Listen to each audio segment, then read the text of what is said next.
On va parler cloud maintenant sur Monde Numérique et même cloud souverain. Pour cela, on passe l'Atlantique. Salut Bruno Guglielminetti. Jérôme Colombin, bonjour. Bruno du podcast québécois Mon Carnet. Tu étais à la grande conférence AWS re:Invent qui s'est tenue du 28 novembre au 2 décembre 2022 à Las Vegas. Alors c'est un grand rendez-vous organisé par la branche cloud d'Amazon. Vous dites info nuagique. Hein. Info nuagique. Voilà, c'est destiné aux entreprises. Amazon a notamment fait des annonces en matière de cloud et de cloud souverain, d'ailleurs assez surprenantes. On va en parler, hein, ça pourrait faire du mal aux acteurs locaux, notamment français du cloud. Mais d'abord, Bruno, quelle est ton impression générale à propos de cet événement édition 2022 ? Écoute, évidemment, AWS veut garder son avance. Je suis un peu chauvin, mais moi, j'ai toujours aimé AWS parce que c'est que ça qu'ils font. Du côté de Microsoft, ils ont une pléiade de services, d'offres. Du côté de Google, c'est la même chose. Mais AWS, leur core business, c'est l'info nuagique, c'est le cloud. Et ils oui, puis c'est eux qui l'ont inventé. Exactement. Alors, ils travaillent fort à garder le devant de la course.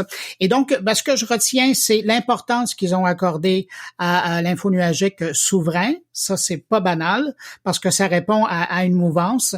D'un point de vue journalistique, ce qui m'a intéressé, c'est de savoir l'impact. On le sait, là, ça a été annoncé, il y aura 10 000 coupures de postes chez Amazon. Il y a des coupures qui vont se faire chez AWS. Alors, j'étais curieux de comprendre l'impact que ça aurait dans les services. Et puis, sinon, on bonifie et on tente de simplifier le travail des responsables de réseaux, d'infrastructures informatiques des entreprises. Et c'est ça, tu sais, c'est fascinant.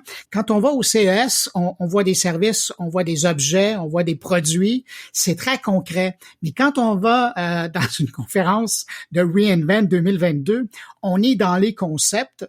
Et quand on se promène, il y a même une zone qui est en exposition. Il y a pas plus abstrait que ça, là. Il y a des grands cartons pour annoncer les produits, il y a des beaux dessins, mais après, il faut savoir de quoi tu parles parce que c'est, dans le fond, de la gestion de réseau. Et selon les besoins, ça peut être pour du stockage, mais aussi ça pourrait être pour du calcul, la puissance de machine calcul. Je prends l'exemple, et ça va tout dire. J'ai entendu en panel John Lando, qui est le producteur de Avatar 2. Il a aussi produit Avatar 1, là, c'est un bon pote à James Cameron. Et il racontait comment ils ont dû faire appel à AWS pour avoir de la puissance, pour faire du rendering, pour faire du travail d'image, mais de façon colossale. Eux, d'habitude, ils travaillaient avec la boîte qui est en Nouvelle-Zélande, là, qui appartient au réalisateur, au producteur des Seigneurs des Anneaux. À l'époque, il a créé une boîte. Son installation, c'est avec eux qu'il travaillait pour faire Avatar 2.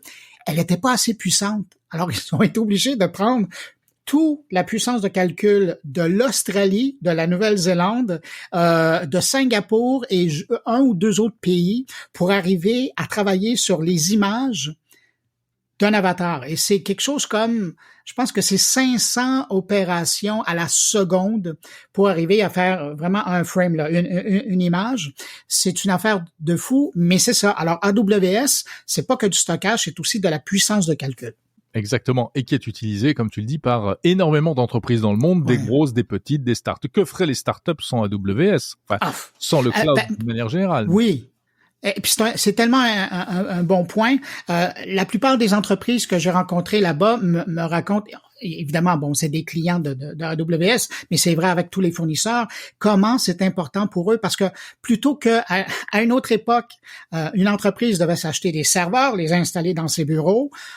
Par la suite, ça a été des serveurs, mais décentralisés. Mais l'arrivée de l'info nuagique, du cloud, donc, de permettre de s'adapter en fonction des besoins, ça a été toute la différence. Et le meilleur exemple que tout le monde connaît, c'est Airbnb. Airbnb qui, à travers les années pandémiques qu'on a passées, a eu très peu de demandes pour ces services et ils ont économisé des millions de dollars parce qu'ils faisaient affaire avec AWS. Alors, ils ont fermé les robinets parce qu'il y avait plus de demandes pour leurs services ou très peu. Et puis là, maintenant que c'est revenu, ils ont réouvert les robinets comme à l'époque. Et puis, eux, entre-temps, ils ont économisé Et oui, c'est la grande souplesse du cloud, hein. Alors bon, Bruno, annonce très importante de la part d'Amazon lors de cette conférence AWS 2022 concernant le cloud et ce qu'on appelle le cloud souverain. Le cloud souverain, hein, par exemple en France, c'est du cloud dans lequel les autorités américaines ne peuvent pas mettre leur nez et dont on garde toute la maîtrise. Or, on sait que dès que ça relève d'une entreprise américaine, ça peut tomber sous le coup des lois extraterritoriales américaines.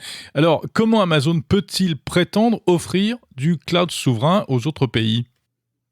Ben, officiellement, et là, je reprends leurs mots, là, la façon qu'ils abordent le sujet, c'est qu'ils font maintenant systématiquement 3 zones dans leur espace de serveurs dans chaque pays. Alors, il y en a une qui est de l'info nuagique générale, donc il n'y a pas de barrière et tout le monde peut voir, tout le monde peut se promener là-dedans. La deuxième, elle, est concentrée sur le pays. Et la troisième, c'est pour des besoins particuliers. Mais celle qui est concentrée sur le pays, ça, c'est pour les clients qui demandent vraiment à avoir de l'information ou du stockage géolocalisé dans leur territoire. Et pour eux, la solution à cette problématique-là, c'est l'encryptage des données et les clés ne sont détenues que par les clients eux-mêmes. Et donc, à partir de ce moment-là, puis on le sait, c'est pour ça que je comprends que vous ayez un sourire en Europe, moi j'ai la même affaire ici au Québec, on se dit, ben oui, mais il y a des lois, le Patriot Act notamment, qui permet au gouvernement américain de demander à une entreprise américaine, peu importe où elle est dans le monde, de dire, je veux avoir accès pour des raisons de sécurité à cette information-là. Et oui, le Patriot Act, le Cloud Act, etc. Cela étant dit, la plupart des fois où il y a eu des demandes comme ça, je pense que dans 80% de ces demandes-là, les compagnies ont trouvé des bonnes raisons pour ne pas donner accès à ces informations-là. Mais il reste tout de même qu'il y a 20% des demandes, et là on parle pas de centaines de demandes, là, c'est des milliers de demandes qui sont générées. Dans 20% des demandes, les fournisseurs de services ont dû donner accès à cette information-là.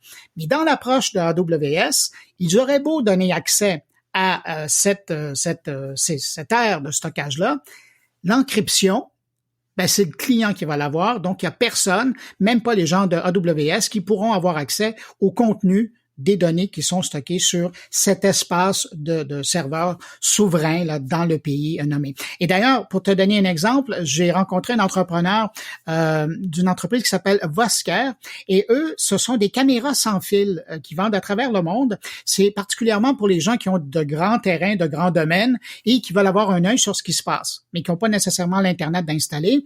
Alors, et ça fonctionne avec le réseau cellulaire. Alors, ça donne un exemple, disons que vous avez un grand jardin, comme toi par exemple. Tu as un énorme jardin chez toi, l'Internet se rend pas au bout de ton jardin. Alors pour voir... seulement. Pour voir les animaux sauvages qui se promènent sur le bout de ton terrain, ben tu peux installer une caméra et donc ça te permettra de voir ce qui se passe. Ce type de caméra-là, évidemment, c'est pour une clientèle privilégiée, comme toi, par exemple. Et donc, à travers le monde... Ben, bon, Bruno, si tu pouvais prendre un autre exemple que cette résidence fictive que je n'ai pas, je préférerais. Non, mais je trouve que c'est très beau comme exemple. Et donc, ces caméras-là sont envoyées un peu à travers le monde et ces clients-là demandent à avoir une certaine confidentialité par rapport aux images qui viennent de leur propriété. Alors, ils sont hébergés sur ce type de solution qui est avancée par AWS et donc, il n'y a personne, ni les Américains ou un autre pays, qui pourront demander d'avoir accès aux images qui viennent de telle ou telle propriété parce que la personne détient la clé d'encryptage. Oui. Donc en fait, l'idée c'est de dire que pour résister entre guillemets aux grandes oreilles, aux gros yeux américains, pas la peine d'avoir forcément des serveurs stockés localement. Ce qui est important, c'est qu'ils soient encryptés, donc chiffrés. Mais ils le sont quand même. Quand on parle, par exemple en France, ça va intéresser tes auditeurs, il y a des usines. Il y a des centres de données de AWS qui existent en France et à l'intérieur de ce centre-là existent des serveurs qui ne desservent uniquement que les Français et les données restent là. Mais il est quand même branché au réseau AWS qui lui est branché au réseau Internet, on s'entend. Alors, par la bande, on pourrait demander d'avoir un accès. Mais ces serveurs-là qui sont dédiés qu'aux clients français, eux, puisqu'ils sont hébergés sur le territoire français avec une encryption qui est disponible uniquement aux clients, ça règle le problème. Selon AWS. Selon AWS. On peut penser que les autres vont faire pareil, non? Google, Microsoft? C'est certain, c'est certain. Évidemment, dans le cas de AWS, ils ont des brevets. Je pense qu'ils ont une 50aine de brevets sur différents types d'encryptage. Là, alors ils ont une certaine avance là-dessus. Mais c'est sûr que Azure et Google vont arriver dans le décor avec la proposition de ce genre-là, ce qui évidemment est très défavorable aux offres indigènes. Je pense à des grands joueurs là, français qui, eux, sur le territoire français, se targuent d'être les seuls à offrir ce service-là. Ben là, ils vont avoir de la concurrence. Exactement, tout à fait. On pense aux mêmes, effectivement, les acteurs français, européens du cloud, qui mettaient en avant bien leur appartenance et leur indépendance vis-à-vis des États-Unis. Oui, c'est une sacrée pierre dans leur jardin. Ça, il va falloir. On verra comment ils vont réagir. Bruno, justement, comment est-ce qu'on réagit de ton côté au Québec, au Canada, par rapport à ces offres? Il y a déjà quelques retours. Des retours officiels, non. Sauf que bon, j'ai rencontré des entreprises québécoises qui étaient présentes là-dessus sur l'événement. Évidemment, tout le monde est content parce que tout le monde utilise déjà les solutions. Alors, ils sont juste curieux d'aller voir l'offre qui va être disponible. Et tout le monde me disait que ce qu'ils apprécient encore de l'offre infonuagique, dans ce cas-là, c'est AWS, mais c'est en général, c'est tout le niveau de la scalabilité, donc de l'ajustement en fonction de la demande. Et ça revient systématiquement. Et ce que ça permet, puis dans un contexte de start-up ou de jeune entreprise, c'est de pouvoir suivre l'évolution des clients. Et comme l'exemple que je donnais, c'est de s'adapter en fonction des marchés, parce qu'aujourd'hui, il n'y a plus un marché qui a la même réglementation. Alors, en fonction de ça, le fournisseur de services de cloud, lui, s'il est brillant, ajuste ses services en fonction des lois locales et ça fait toute la différence. Et si tu me permets, je veux absolument pas oublier un truc. Ce qui a été très présent, à ma grande surprise d'ailleurs, dans la présentation de AWS cette semaine, ça a été leur participation, enfin, entre guillemets, au conflit en Ukraine. Ils nous ont, et ça, je pensais pas qu'ils allaient publiquement pas l'avouer, mais en parler, c'est que avant l'invasion russe, évidemment, on sentait le mouvement, et ils ont été directement en Ukraine. Ils ont travaillé avec le ministre du numérique et ils ont amené des serveurs mobiles sur lesquels ils ont stocké des données, mais tous les données importantes du gouvernement ukrainien, ils les ont sortis du pays. Et évidemment, quand on parle de souveraineté numérique, là, c'est un bel exemple. Alors, ils les ont stockés et ils les ont placés en sécurité. Et donc, il y a un jumeau numérique de l'administration ukrainienne qui existe sur l'infonuagique de AWS. Et encore aujourd'hui, mais on n'a pas voulu nous donner plus d'informations, encore aujourd'hui, il y a une mise à jour systématique qui est faite de l'information. Et d'ailleurs, le gouvernement ukrainien a tellement apprécié, j'oublie le nom du ministre numérique, mais qui est aussi vice-président ou vice-premier ministre du pays. C'est un personnage important en Ukraine. Oui. Alors, c'est vraiment le numéro 2 là dans le pays. Et lui a envoyé un prix pour remercier AWS de son effort de guerre en quelque part pour soutenir l'Ukraine. Et je trouvais ça intéressant parce que quand on regardait de l'angle numérique, on avait l'impression qu'il y avait juste Microsoft qui avait travaillé avec les gens de l'Ukraine, notamment sur le volet de cybersécurité. Ben là maintenant, il y a AWS qui a levé la main en disant non, mais nous aussi on est là, mais du côté du data et du stockage de données. Et là, on parle plus tellement de souveraineté. On est bien content de trouver un gros acteur comme ça, en fait. Exactement, oui. Mais encore là, ça nous ramène dans la réalité de l'importance de l'info nuagique et pas seulement dans un contexte d'entrepreneuriat. Là. Dans la géopolitique, l'info nuagique fait partie maintenant des données importantes. Merci beaucoup, Bruno Guglielminetti, animateur du podcast Mon Carnet à Montréal. Et je crois d'ailleurs que, il se passe des choses du côté de Mon Carnet, puisque ton actualité, c'est que tu viens de décliner le podcast en radio. C'est bien ça? Ouais, ça a été lancé cette semaine aussi. L'idée là-dedans, c'est de donner de la pérennité à ce que je fais. Et à partir de là, j'ai décidé de prendre les 6 ans d'entrevues qui ont déjà été faites et de les verser. Alors là, tous les entrevues sont pas encore là. Je suis encore en train de travailler. Moi, j'ai pas d'aide. Je fais ça à la main, comme un artisan. Mais on en est tous là, Bruno. Hein? et je peaufine chaque entrevue pour les verser sur Radio Mon Carnet.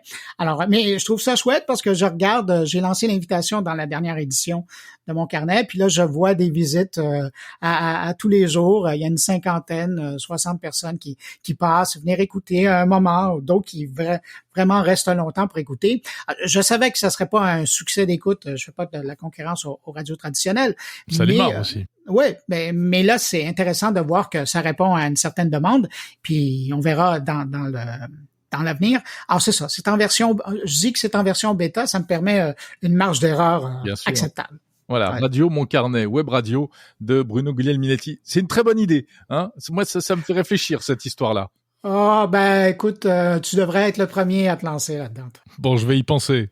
Merci beaucoup, Bruno Guglielminetti, que l'on retrouve donc dans le podcast Mon Carnet et désormais sur la web radio Radio Mon Carnet. Salut, merci de l'invitation.